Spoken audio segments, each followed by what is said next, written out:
I'm the outlaw Matthew Gregory Jones. Welcome to Rockfords Locale Artists. With me, we've got the guitar player of DEVOLVE. Why don't you go ahead and state your name? Phil Wright. Phil Wright, man. Look him up. You can probably find him on Facebook. You got a Facebook? I do. All right, man. So for everybody that's been living under a rock for the last, 9 months you guys been together? 9 months, a year, yeah. Who is DEVOLVE? Well, we're a bunch of weird people that got together randomly to start a metal band. Started in the ghetto of Rockford. Okay, nice. Which was interesting. I don't know, it's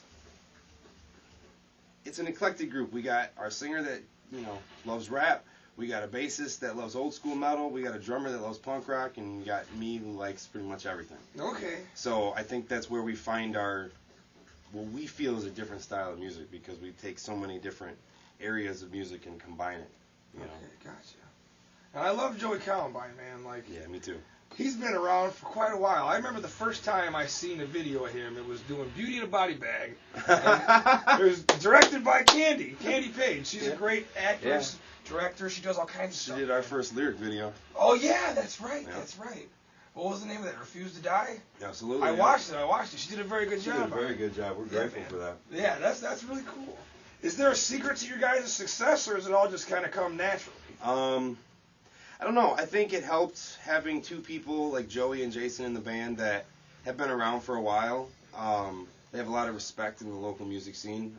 Me and Will, I'd been around a little bit doing acoustic shows, and nobody really knew who Will was. So bringing them into the band, which was just automatically a great fit. Yeah. They had a lot of respect. So when people saw that they were in a new project, especially with Joey, not having been in a metal band for, I think it was like 4 years. Yeah, it'd been a while. People were really excited to see it, and then once we hit the scene, they said that it was refreshing. It was a different style. They hadn't heard anything yet, so I think that contributed a lot to having the right members at the right time with the right, style of music. Just what people wanted. Yeah.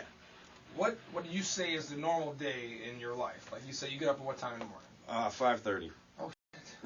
Okay, so you're early riser, that's okay. Yeah, day job, I gotta go. Okay, what do you do?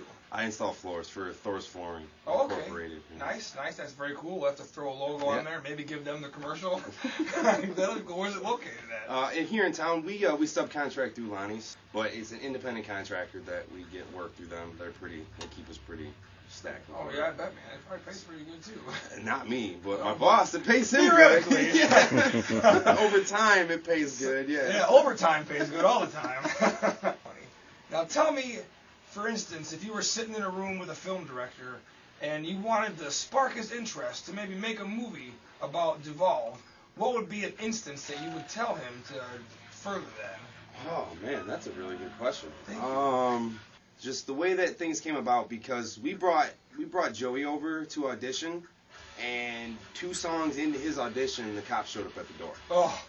So his audition was basically running through the one song that he knew, and us saying yes. And then the cops came, and then we didn't practice for like 3 weeks. So there was automatically our band started with a struggle of trying to find a practice spot. Talking to so many different people and trying to make things work. I think that's pretty interesting. It is. We always throw the cops in there, have a big scene of you guys yelling at the cops, and the cops being, you got 66% of the cops that are assholes, cocky for being picked on in high school. You got a couple of them that are actually nice guys. We wouldn't have them in the movie, maybe one. So let me say that, for instance, my twin brother Hugo over there, how you doing, Hugo? He gets that time machine going, all right? He's been working on it for like the past 26 years. And he's able to bring you back in time to the very first moment you decided that music was where I'm going with my life. What advice would you give that person? Oh, man.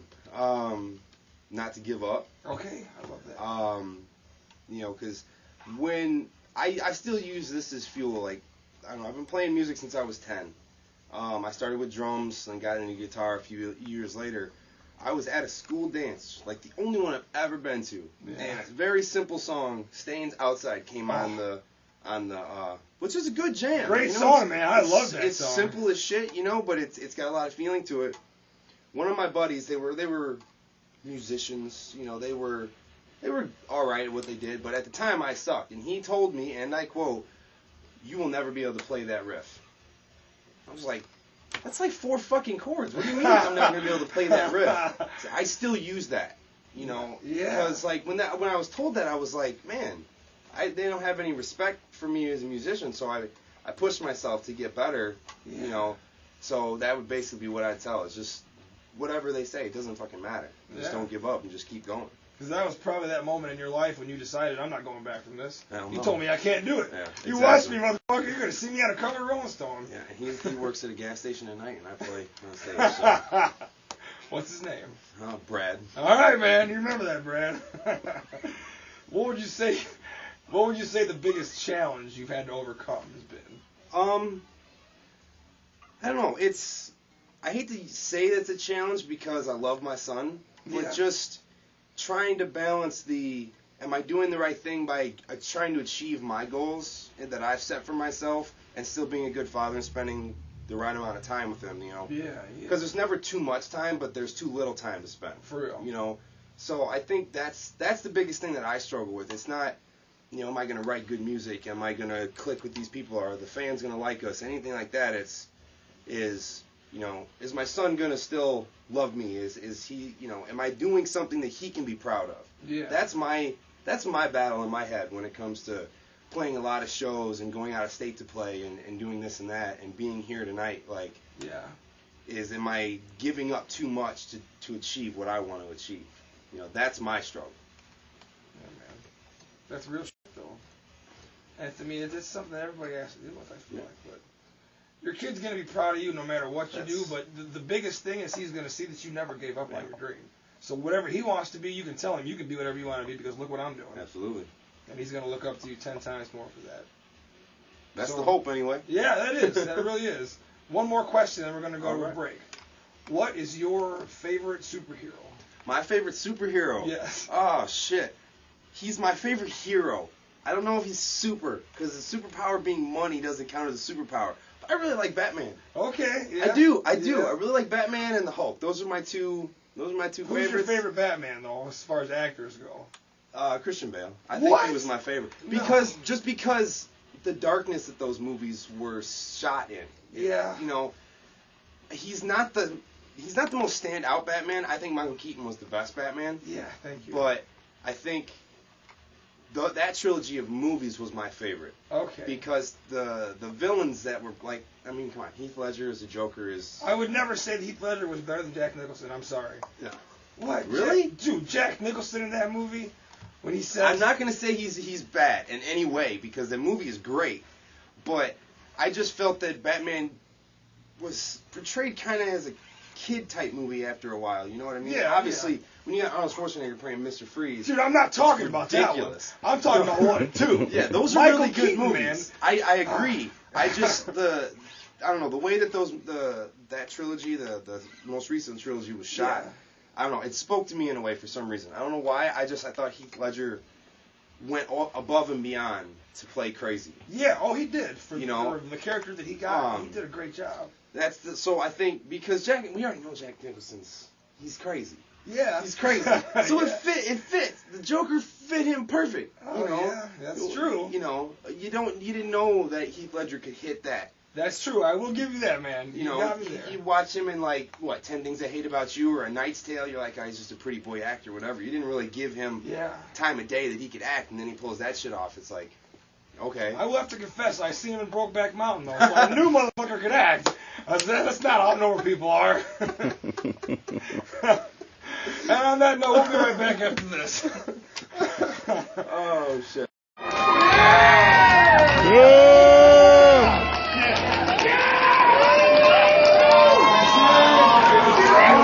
Yeah, baby. Hell yeah. I'm nice sexy here.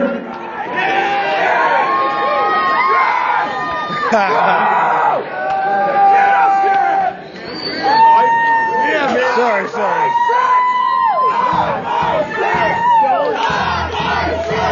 Seriously. Oh, I gotta go.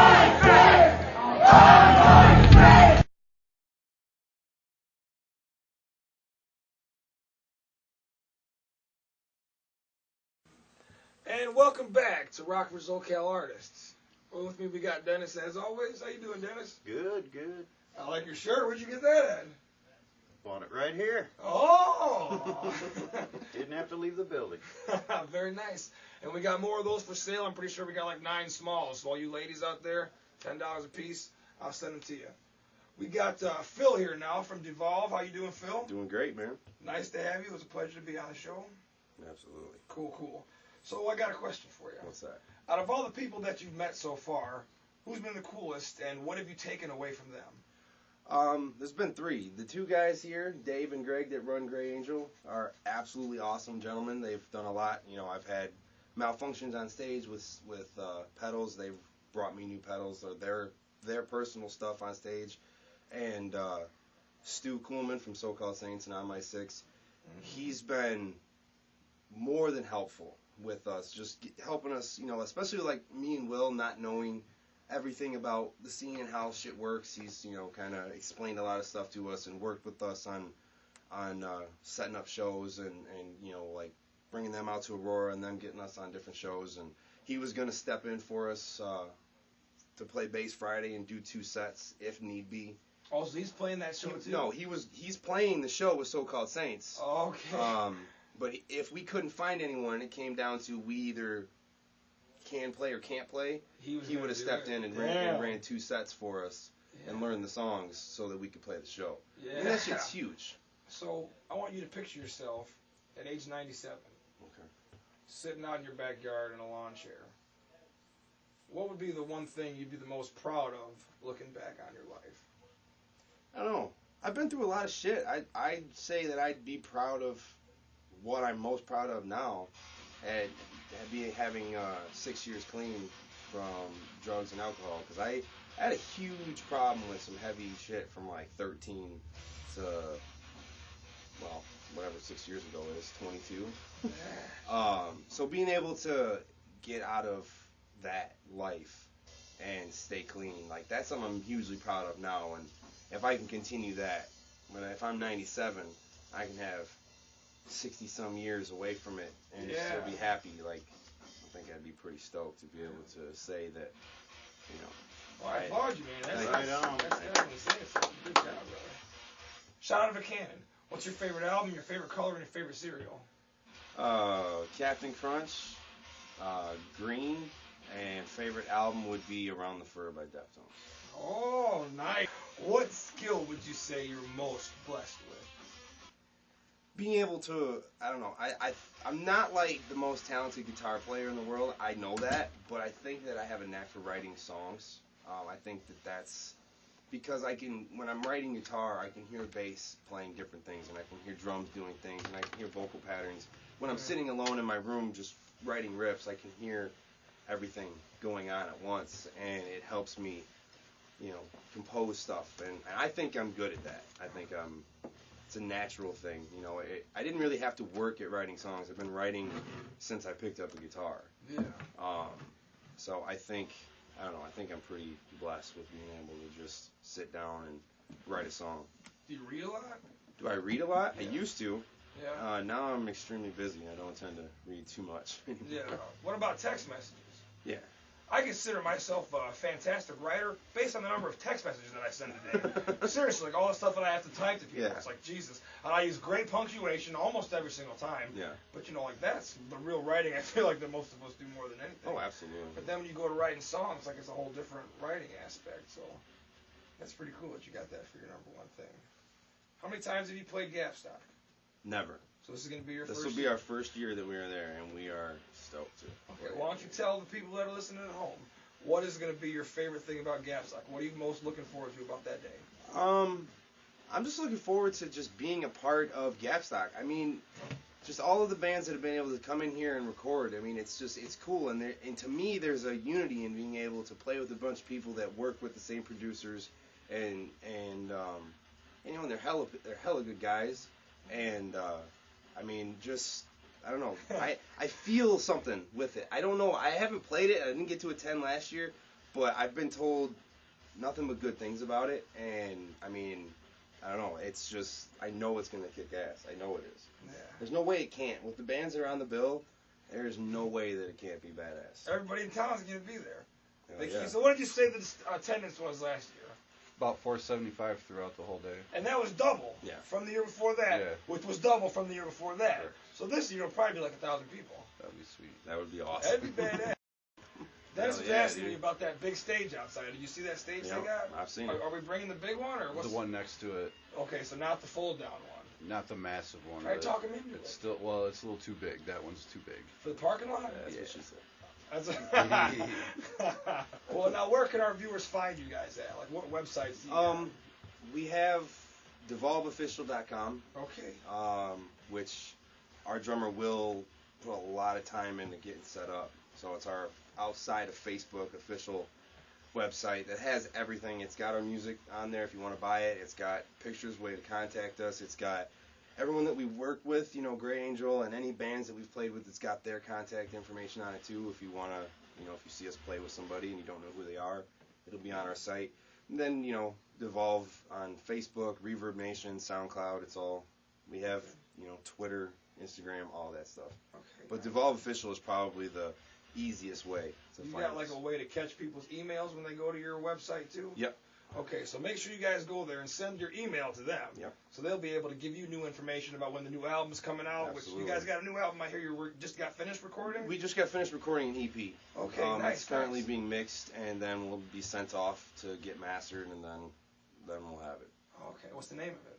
The name of the EP? God, we had a name. I forgot though. How many songs you putting on it? 3. 3? Yeah. Okay. And you can't think of a name for 3? No, we have a name. Oh, but I you can't remember the name. Okay.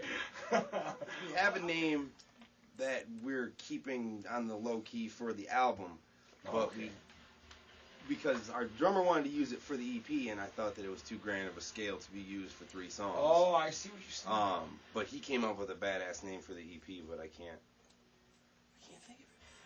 Oh, that's okay. So we're going to end this episode with a live performance of you guys. At Take 20, actually. You want to tell us what song you're going to do? The name of the song is Refuse to Die. I think we have TJ from Backburner as a guest on this. And he will be a guest every single time he is in the place with us. Right back at you, bud. I know the idea that I had for the song is I wanted there to be an anthem of not giving up, and, you know, the way that people might look at you and might judge you as being a shitty person for whatever clothes you wear, how your hair is, or whatever we've all dealt with at some point in our lives is it doesn't matter. You know, we refuse to quit, we refuse to die. Yeah. So That's cool, man. Well, there you have it. Refuse to Die. This is Phil Wright from Devolve. As always, I'm the outlaw Matthew Gregory Jones, along with me, Dennis. Until we see you next time on Rockfords Locale Artists. nice. Cool, man. Very much. Very nice. Thank you Oh, so yeah, much. thank That you, was a great man. time. Great time.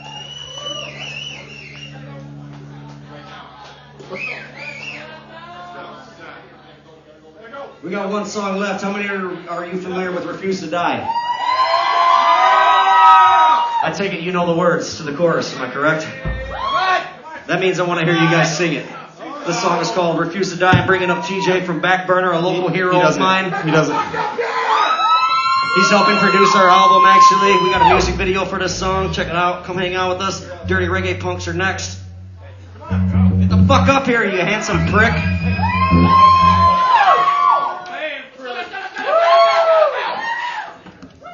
Got it? No. Don't yell at me.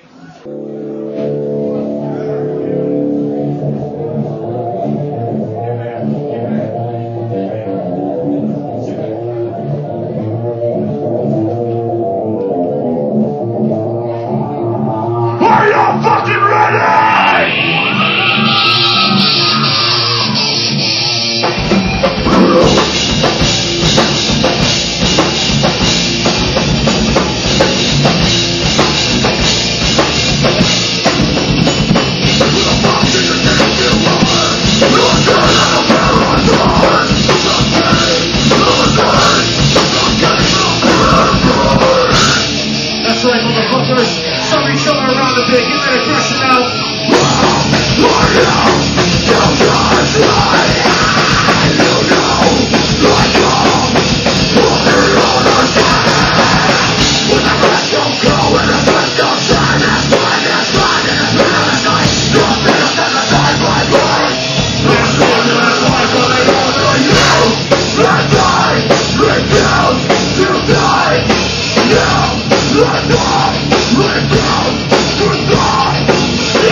I want one more mosh pit before we leave the bucket. Are you ready? And here we go!